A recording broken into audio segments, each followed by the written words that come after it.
Hello दोस्तों, स्वागत है आपका डिवोशन इंस्टीट्यूट में। ये हमारा जो 11वां सेशन है ग्रामर का, इसके अंदर हम हेल्पिंग वर्ब जो पिछले सेशन में पढ़ रहे थे उसको कंटिन्यू करेंगे। पिछले सेशन में हमने टू बी वर्ब के बारे में देखा।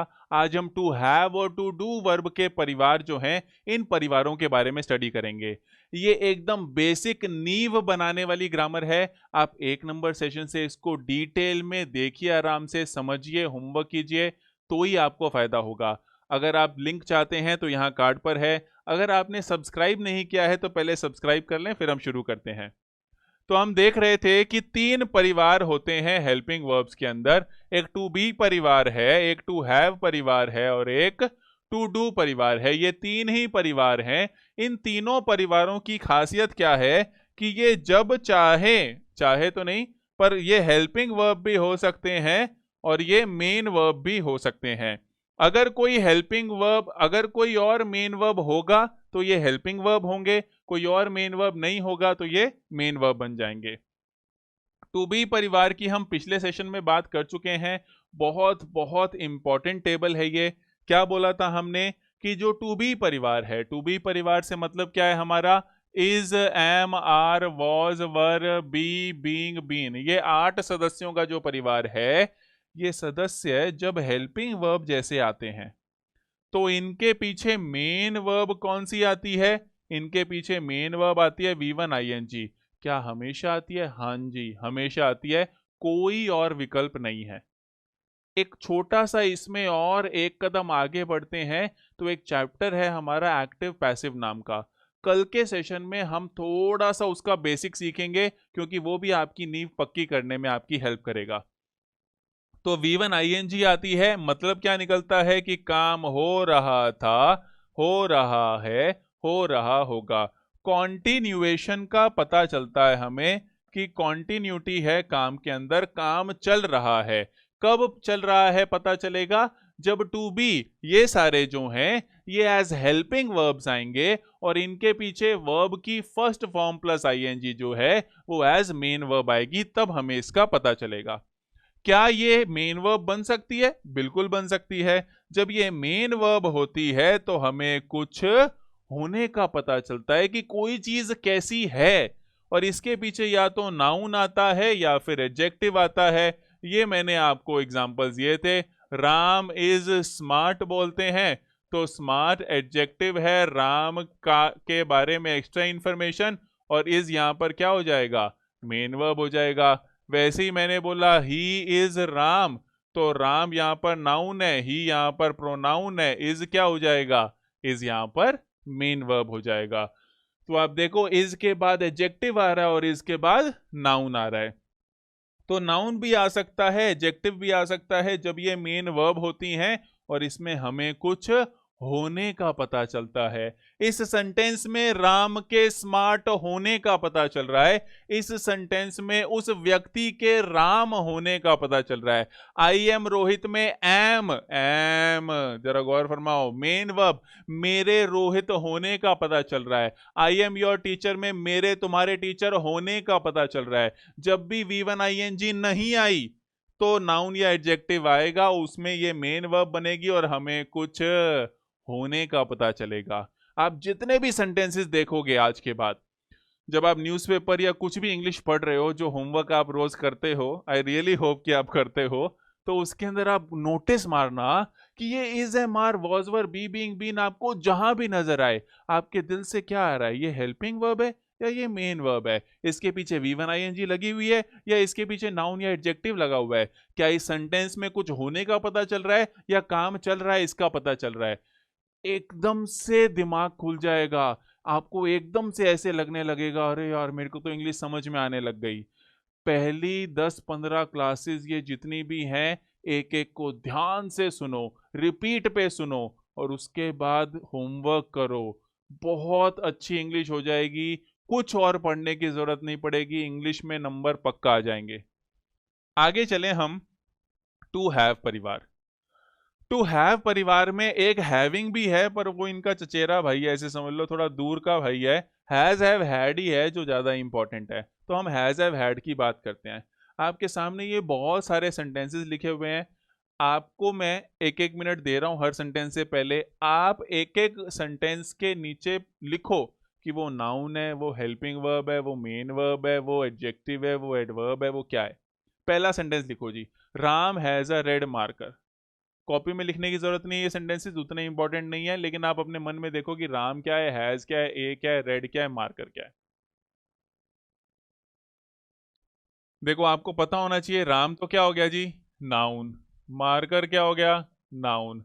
रेड होना मार्कर के बारे में एक्स्ट्रा इंफॉर्मेशन है। ए क्या हो गया, आर्टिकल। इस हैज का हमें पता लगाना है। अगला सेंटेंस देखो जी, राधा हैज 10 काउस।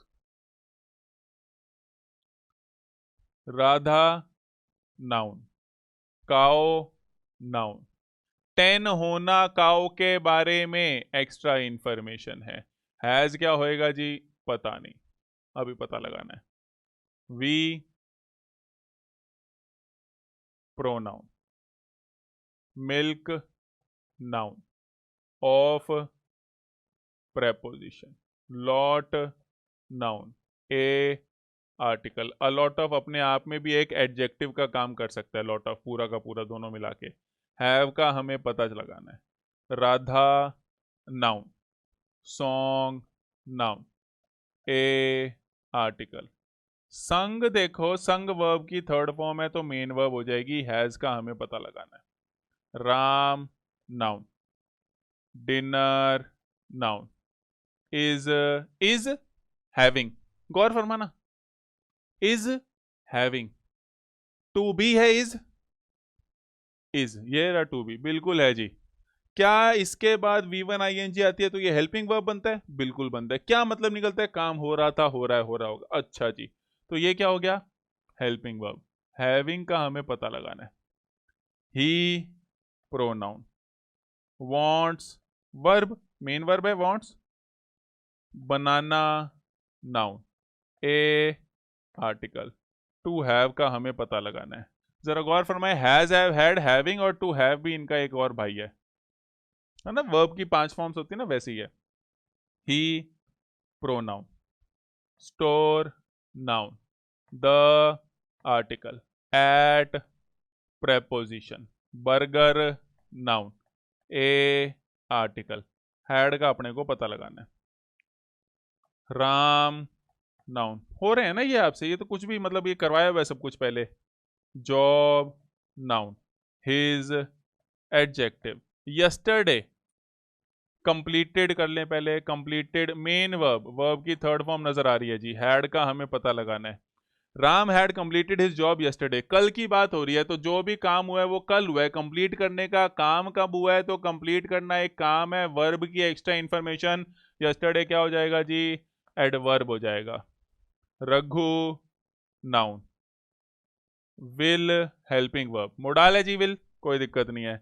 हैव का हमें पता लगाना है। पेड मेन वर्ब, पे करने की थर्ड फॉर्म है जी। Fees noun, by prepo, tomorrow adverb. ठीक है जी, ये आ गया। अब इसमें भी रूल क्या लगता है कि ये हेल्पिंग वर्ब कब होते हैं, जब मेन वर्ब होती है। और ये मेन वर्ब कब होते हैं, जब मेन वर्ब नहीं होती। बड़ा ही सोखा सा रूल है, कोई बात ही नहीं है इसमें तो। हाँ जी, जरा देखें, अगर मैं आ जाऊं फर्स्ट पे, मेन वर्ब दिख रही है जी कोई, बिल्कुल नहीं दिख रही, तो क्या हो जाएगा, मेन वर्ब हो जाएगा। यहां पर दिख रही है जी मेन वर्ब, नहीं दिख रही जी, तो मेन वर्ब हो जाएगा। यहां पर दिख रही है जी मेन वर्ब, नहीं दिख रही, क्या हो जाएगा, मेन वर्ब हो जाएगा। यहां पर दिख रही है जी, बिल्कुल दिख रही है, ये देखो मेन वर्ब रही, तो क्या हो जाएगा, हेल्पिंग वर्ब हो जाएगा। यहां पर यहां पर हेल्पिंग वर्ब तो दिख रही है, मेन वर्ब नहीं दिख रही, तो जब मेन वर्ब नहीं दिख रही तो ये खुद मेन वर्ब हो जाएगा। यहां पर मेन वर्ब दिख रही है, टू हैव दिख रहा है। इसको देख के कुछ कुछ होता है क्या आपको, होना तो चाहिए। क्या होना चाहिए कुछ कुछ, 2 सेशन पुरानी बात देखो। वॉन्ट भी वर्ब है, टू हैव भी वर्ब है, 2 वर्ब इकट्ठी आ गई। अगर 2 वर्ब इकट्ठी आती है तो दूसरे वाली या तो V1 ING होगी या फिर 2 प्लस V1 होगी। अगर वो V1 ING या 2 प्लस V1 होती है तो वो क्या होगी, वो नाउन वर्ब होगी। तो यहाँ पर ये नाउन वर्ब का काम कर रही है, और क्योंकि नाउन वर्ब हेल्पिंग वर्ब तो हो नहीं सकता, तो ये मेन वर्ब का काम कर रही है ना। Had a burger, main verb दिख रही है जी? नहीं दिख रही जी, तो मेन वर्ब होगी। यहाँ पे दिख रही है कंप्लीटेड मेन वर्ब जी, देखो, तो ये क्या हो जाएगी? Helping verb. यहाँ पर भी पेड मेन वर्ब देखो, तो क्या हो जाएगी? Helping verb.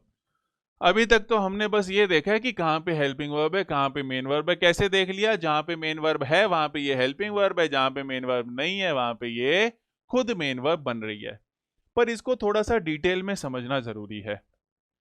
ये हेल्पिंग वर्ब भी हो सकती है और ये मेन वर्ब भी हो सकती है। अब हम ये जानना चाहते हैं कि ये कब हेल्पिंग वर्ब होती है और कब मेन वर्ब होती है। जब ये हेल्पिंग वर्ब होती है तो इसके पीछे जो मेन वर्ब लगती है उसकी थर्ड फॉर्म आती है। क्या आता है जी? मेन वर्ब की थर्ड फॉर्म आती है। मतलब क्या निकलता है कि काम हो चुका था, है या होगा। जब भी टू हैव परिवार हेल्पिंग वर्ब होगा, जब भी टू हैव परिवार हेल्पिंग वर्ब होगा, तो मतलब क्या निकलेगा कि काम हो चुका, कंप्लीशन का पता चल रहा है। किसका पता चल रहा है जी? कंप्लीशन का। अगर आप गौर फरमाओ, टू बी की जब हम बात कर रहे थे तो काम हो रहा था, किसका पता चल रहा था? कॉन्टिन्यूटी का, चलने का पता चल रहा था। लेकिन यहां किसका पता चल रहा है? कंप्लीशन का पता चल रहा है कि काम हो चुका था, है या होगा। Past, present, future. हैड लगाओगे तो पास्ट में आ जाएगा, हैज हैव प्रेजेंट में आ जाएगा, और विल शैल लगा के फ्यूचर बना सकते हो। मेन वर्ब जब ये होती है तो इसके पीछे जनरली नाउन आता है। क्या आता है जी? नाउन आता है। पर अगर आप देखोगे तो एडजेक्टिव प्लस नाउन भी आ सकता है। कहने का मतलब ये नाउन के लिए आएंगे, नाउन के लिए। ये क्या लिख रहे हो सर? नाउन के लिए क्या मतलब है? ए बॉय, ए किसके लिए आया? नाउन के लिए। ए गुड बॉय, ए किसके लिए आया? नाउन के लिए। ए वेरी गुड बॉय, ए किसके लिए आया? नाउन के लिए। आर्टिकल जैसे हमेशा नाउन के लिए आते हैं, वैसे ही जब ये मेन वर्ब बनते हैं ये हमेशा नाउन के लिए आते हैं। तो ये एडजेक्टिव प्लस नाउन भी हो सकता है, इसमें एडवर्ब भी आ सकता है, कुछ भी हो सकता है, पर ये मैं उड़ा देता हूं बीच में। आप बस ये ध्यान रखो कि ये नाउन के लिए आते हैं हमेशा। जैसे आर्टिकल हमेशा नाउन के लिए आते हैं। एक लड़का, एक अच्छा लड़का, एक बहुत अच्छा लड़का, एक क्या है? एक लड़का है। वैसे ही हैज हैव हैड अगर मेन वर्ब बन के आएगा तो किसके लिए आएगा? नाउन के लिए। मतलब क्या निकलता है? दो मतलब निकलते हैं। दो मतलब कौन से निकलते हैं? एक मतलब निकलता है अधिकार। क्या मतलब निकलता है जी? अधिकार। और दूसरा मतलब निकलता है खाना पीना। क्या मतलब? क्या कर रहे हो यार? समझ ही नहीं आ रहा। रुको, आएगा। एक मतलब निकलता है अधिकार और दूसरा मतलब निकलता है खाना पीना। क्या मतलब है मेरा इससे? थोड़े से सेंटेंस लिखता हूं तो आपको समझ में आएगा, नहीं तो कुछ भी समझ नहीं आने वाला। काम हो चुका है वाले ऊपर वाले 3 सेंटेंस लिख रहा हूं पहले मैं, और उसके बाद नीचे वालों के लिए सेंटेंस लिखूंगा। ये आपको समझ में आ गया होगा। ऊपर वालों के लिए सेंटेंस देखो जी। Ram had played football. Ram has sung a song. Ram will have completed his work. हाँ जी, गौर फरमाए। पहला sentence, Ram had played football. Had है, प्लेड है। राम हैज संग अ सॉन्ग, हैज है, संग है। Ram will have completed, have है, कंप्लीटेड है। अगर आप गौर फरमाएंगे, क्या आपको मेन वर्ब नजर आ रही है? कि जी बिल्कुल 100% नजर आ रही है। क्या मेन वर्ब की थर्ड फॉर्म, क्या यहाँ पे V3 नजर आ रही है? क्या बिल्कुल नजर आ रही है। ये भी V3 है, ये भी V3 है, और ये भी V3 है। V3 से पहले हेल्पिंग वर्ब बनेगा क्या जी? बिल्कुल बनेगा। हैड भी हेल्पिंग वर्ब है, हैज भी हेल्पिंग वर्ब है और हैव भी हेल्पिंग वर्ब है। मतलब क्या निकलेगा? मतलब निकलेगा काम हो चुका था, काम हो चुका है, काम हो चुका होगा। हैड लगाओगे पास्ट की बात होगी, भूतकाल की बात होगी। Ram had played football, Ram football खेल चुका था। फुटबॉल खेलने का काम राम का पूरा हो गया था। राम हैज संगा सॉन्ग, राम गाना गा चुका है। कब? प्रेजेंट में, अभी। राम विल हैव, राम पूरा कर चुका होगा। चुका चुका लग रहा है, जरा देखो। चुका लगाने के लिए क्या करना होता है? टू हैव के साथ मेन वर्ब की थर्ड फॉर्म लगा दो। जब भी टू हैव हेल्पिंग वर्ब होगा, मेन वर्ब की थर्ड फॉर्म आएगी। मतलब काम हो चुका था, काम हो चुका है, काम हो चुका होगा निकलेगा। आई रियली होप ये समझ में आ गया होगा। नीचे वाले की बात करते हैं जी। नीचे वाले पे आओ। अधिकार। अधिकार बोले तो आई हैव अ पेन। अभी हटता हूं ना, दिख नहीं रहा होगा तुम्हें। Ram has 2 markers. गौर फरमाओ जी। आई हैव अ पेन, मेरे पास पेन है। मेरे पास पेन है मतलब क्या? कि मतलब इस पेन पर मेरा क्या है? अधिकार है। इस पेन पर मेरा अधिकार है, ये पता चला मुझे। तो ये पता कैसे चला मुझे? ये पता चला मुझे इस हैव से। राम हैज 2 मार्कर, राम के पास 2 मार्कर हैं। राम का उन दोनों मार्कर पर अधिकार है। पता कैसे चला? इस हैज से। अगर आप गौर फरमाओ, क्या कोई मेन वर्ब नजर आ रही है जी? नहीं जी, कोई मेन वर्ब नजर नहीं आ रही। तो हैज हैव खुद क्या बनेंगे? मेन वर्ब्स बनेंगे। मतलब क्या निकल रहा है? मतलब निकल रहा है अधिकार, कि उसका अधिकार है, उसका है वो सामान। आई होप समझ में आ रहा है। आगे देखो जी। दूसरा मतलब है खाना पीना। खाना पीना कैसे है? Ram is having tea. I want to have lunch। गौर फरमाइएगा जी। Ram is having tea, is helping verb. Is helping verb के बाद में हैविंग मेन वर्ब। अगर हैविंग मेन वर्ब है, टू हैव मेन वर्ब है, टू हैव के मैंने बताया था ये दो चचेरे भाई भी हैं, हैविंग और टू हैव। अगर ये मेन वर्ब है, मतलब निकालना है खाना पीना। Ram is having T, Ram tea को क्या कर रहा है भाई? पी रहा होगा ना, और क्या कर लेगा राम टी को? तो राम इज हैविंग टी में हैविंग, जैसे सिंगिंग। अगर मैं बोलता Ram is singing a song, तो सॉन्ग को राम गाता। वैसे ही Ram is having a tea में राम टी को पी रहा है। तो पीने का मतलब निकला इस हैविंग से, कि क्या बनी? मेन वर्ब बनी। यहां पे देखो, he wants to have lunch. यहां पर हैव क्या है?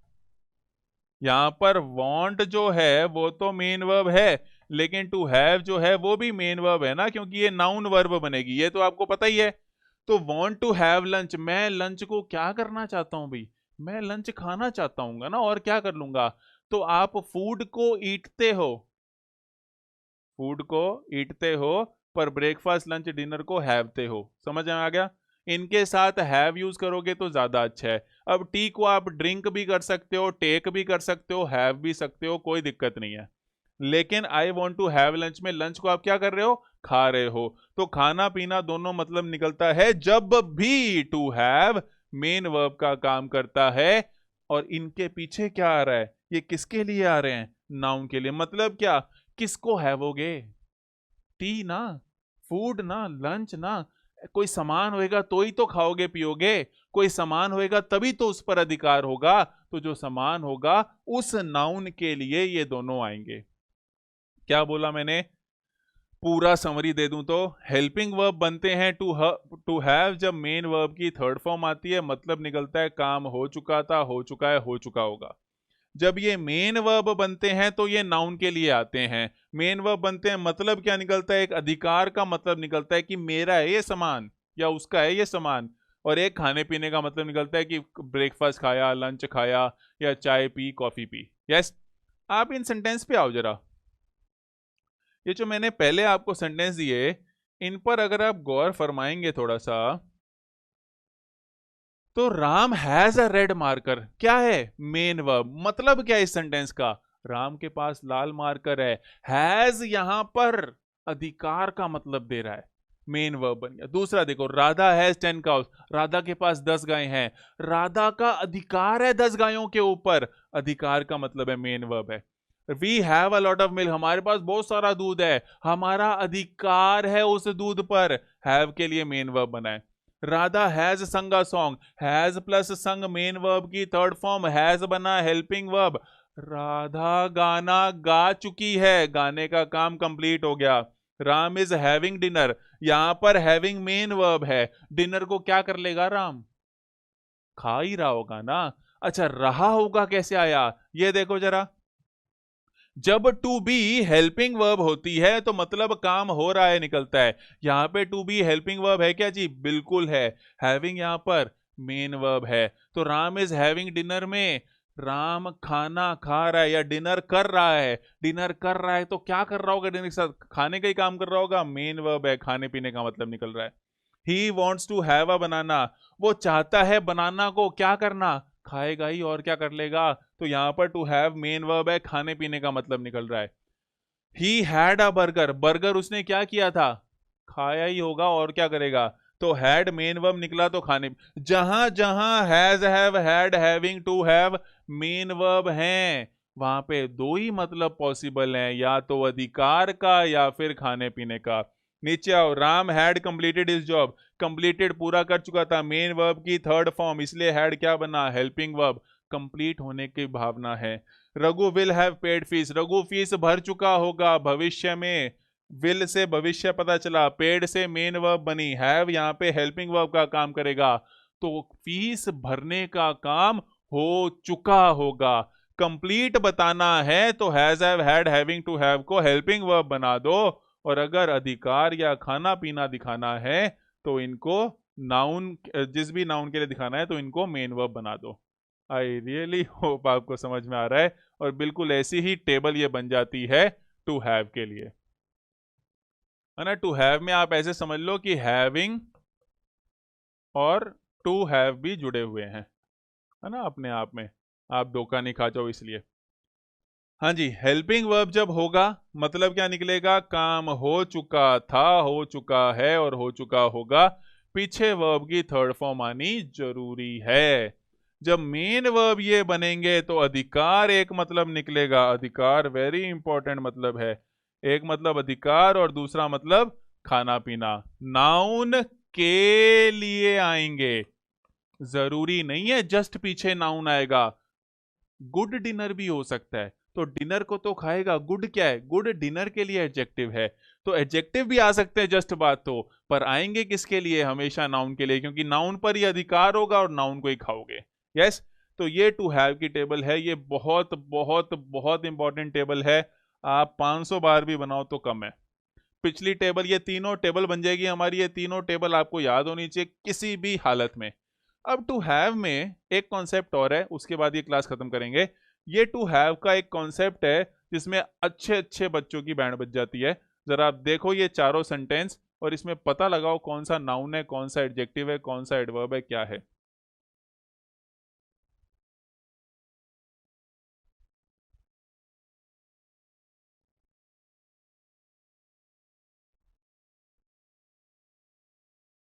एक एक सेंटेंस देखो और पता लगाओ। थोड़ा सा मुश्किल है माय डियर्स ये, हालांकि 10 मिनट के बाद आपके लिए मुश्किल नहीं रहेगा, पर अभी आपके लिए थोड़ा सा मुश्किल होगा।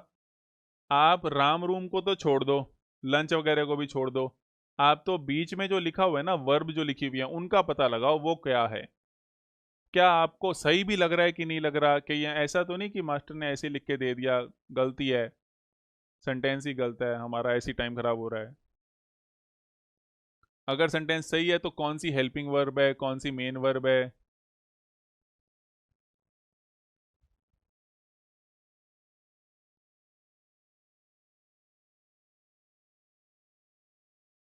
एक एक सेंटेंस का पता लगाओ, बहुत कुछ क्लियर हो जाएगा।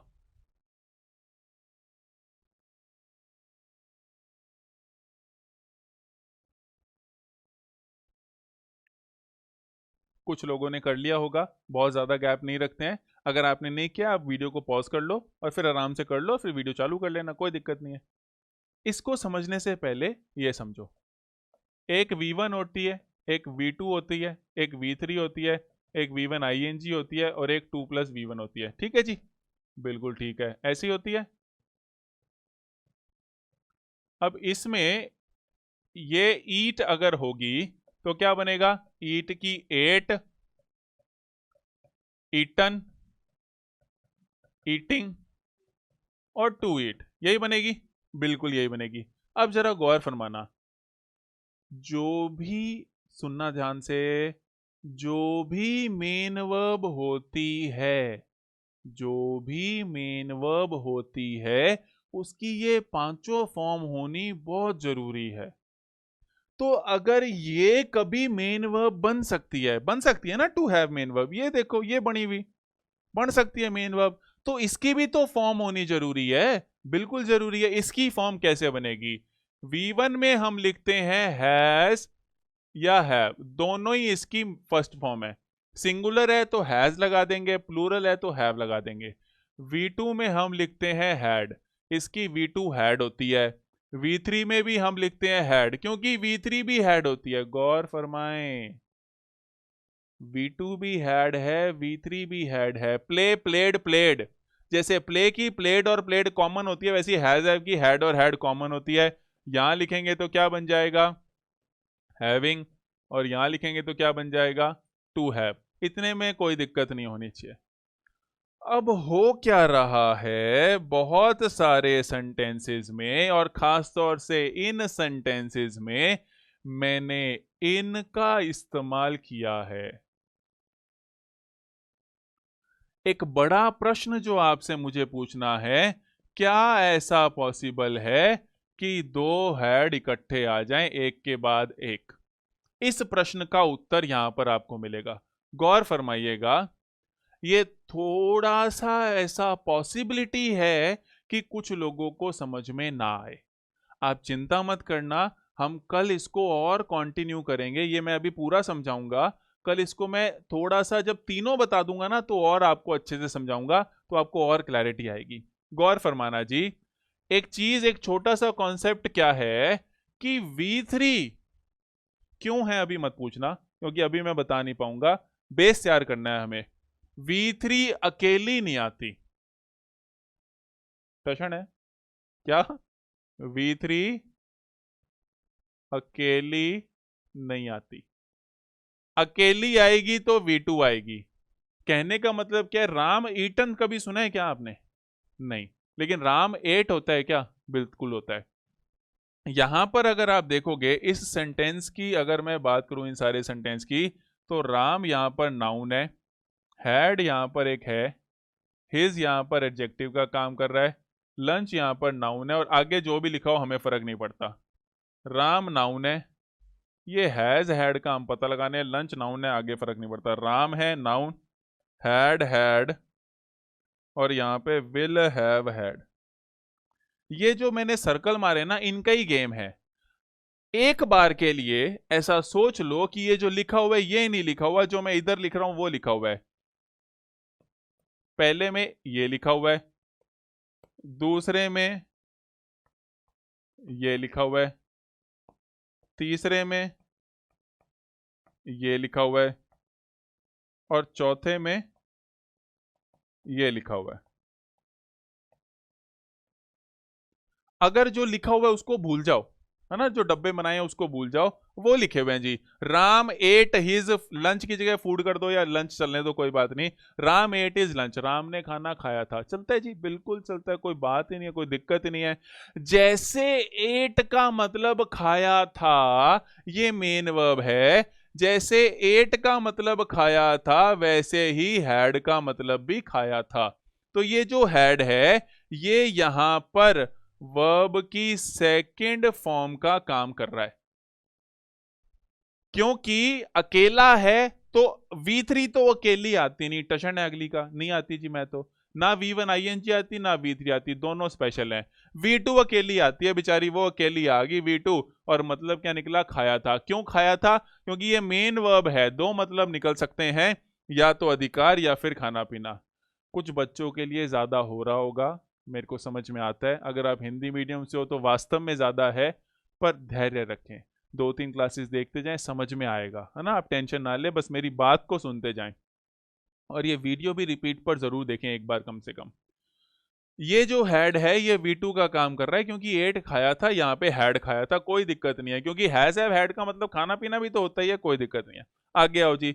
Ram has eaten lunch. Ram has eaten अगर आप बोलोगे, गौर फरमाना, राम हैज ईटन बोलोगे तो हैज क्या बनेगा? हैज हेल्पिंग वर्ब बनेगा, और ये ईटन क्या बनेगा? ईटन मेन वर्ब बनेगा।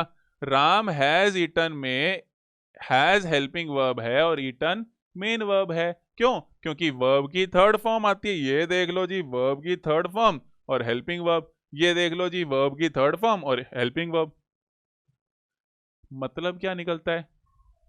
काम हो चुका था, हो चुका है, या हो चुका होगा। यहां पर हैज है तो हो चुका है। राम खाना खा चुका है को इंग्लिश में कैसे लिखेंगे? Ram has eaten food. अगर राम हैज ईटन फूड का मतलब राम खाना खा चुका है, तो राम हैज हैड फूड का मतलब क्या है? इस ईटन की जगह मैंने हैड लगा दिया, जो काम ईटन कर रहा था वही काम हैड कर रहा है। गौर फरमाइएगा जी, ये जो पहले वाला हैज है ये हेल्पिंग वर्ब है, ये जो हैड है ये मेन वर्ब की थर्ड फॉर्म लग रही है। एक ही वर्ड की दोनों फॉर्म्स यहां पर आ रही है। हैज आगे वाला हेल्पिंग वर्ब का काम कर रहा है और पीछे वाला मेन वर्ब का काम कर रहा है। Ram has had his lunch मतलब राम खाना खा चुका है, लंच कर चुका है, क्योंकि जो हैज ईटन का मतलब है वही हैज हैड का मतलब है। आगे देखो, हैड ईटन बोल सकता हूं, राम हैड ईटन, बिल्कुल बोल लो ना। हैज ईटन में है चुका है, तो हैड ईटन में चुका था, कोई बात ही नहीं है। तो हैड यहां पर हेल्पिंग वर्ब है, ईटन यहां पर मेन वर्ब की थर्ड फॉर्म है। जैसे ईटन बोल सकता हूं, ईटन की जगह हैड भी बोल सकता हूं। ये वाला पहले वाला हैड हेल्पिंग वर्ब है। सबसे इंपॉर्टेंट चीज बता रहा हूं, गौर फरमाइएगा। पहले वाला हैड हेल्पिंग वर्ब है, दूसरे वाला हैड मेन वर्ब की थर्ड फॉर्म है। तो क्या दो हैड इकट्ठे आ सकते हैं? 100% आ सकते हैं। अकेला हैड, सुनना, अकेला हैड खाया था, अगर खाने की बात हो रही है तो अकेला हैड खाया था। दो हैड खा चुका था, क्योंकि हैड ईटन का मतलब खा चुका था होता है, तो दूसरे वाला तो मैंने ईटन की जगह V3 हैव की फिट कर दी, तो हैड खा चुका था। जैसे राम हैड ईटन फूड का मतलब राम खाना खा चुका था, बिल्कुल वैसे ही राम हैड हिज लंच का मतलब राम लंच कर चुका था। आई रियली होप समझ में आ रहा है। आगे देखो, विल हैव इटन खा चुका होगा, ये पास्ट है। ये हैज इटन क्या है? ये पास्ट है। हैड इटन क्या है? ये प्रेजेंट है। और ये क्या है? ये फ्यूचर है। तो विल हैव यहां पर हेल्पिंग वर्ब बनेगा और इटन यहां पर मेन वर्ब बनेगा। बिल्कुल वैसे ही विल हैव यहां पर क्या बनेगा? हेल्पिंग वर्ब, और हैड यहां पर क्या बनेगा? मेन वर्ब की थर्ड फॉर्म बन जाएगा। जैसे विल हैव ईटन का मतलब खा चुका होगा, वैसे ही विल हैव हैड का मतलब कर चुका होगा, लंच अपना कर चुका होगा। तो इतनी कहानी जितनी बताई मैंने, इसको एक लाइन में बोलना हो, आपके पेपर के हिसाब से बोलना हो, तो हैड आ सकता है, और हैड का मतलब खा चुका था निकलता है। क्यों? क्योंकि पहला हैड हेल्पिंग वर्ब बनता है और दूसरा हैड मेन वर्ब बनता है।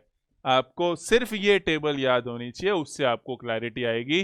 कल जो ये हमने पढ़ा है इसमें मैं और डिटेल में आपको समझाऊंगा।